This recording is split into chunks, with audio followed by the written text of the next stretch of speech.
Ang magkakaibigang bahagi ng halaman, likhang kwento ni Ginang Charmaine Q. Casis.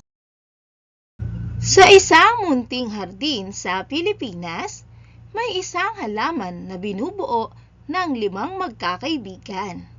Ito ay sina ugat, tangkay, dahon, bulaklak, at sibunga.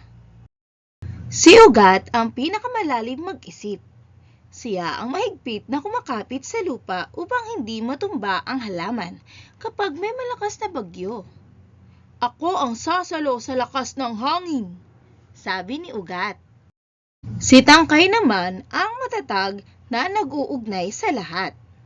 "Ako ang magdadala ng sustansya para sa ating lahat," wika niya. Si dahon ay masipag sumalo ng sikat ng araw. "Gagawa ako ng pagkain para maging malakas tayo," masayang sabi ni dahon. Si bulaklak ang nagbibigay ng saya at kulay sa hardin. "Pinapasaya ko ang kapaligiran," aniya. At si bunga ang pinakahuli ay nagbibigay ng pagkain sa tao at hayop. "Dahil sa inyo, may maibibigay akong biyaya," sabi niya. Isang araw, dumating ang malakas na bagyo. Umuulan ng malakas at humahampas ang hangin. Ngunit dahil nagtutulungan ang bawat bahagi ng halaman, hindi sila nabuwal. Mahigpit ang kapit ni ugat, matatag si tangkay, masigla si dahon, matibay si bulaklak, at ligtas si bunga.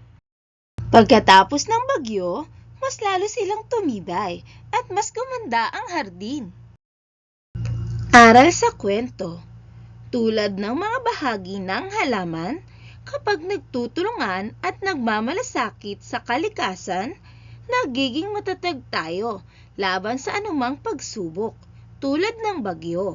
Ang pagkakaibigan at pag-aalaga sa kapaligiran ang susi sa isang ligtas at masayang pamayanan.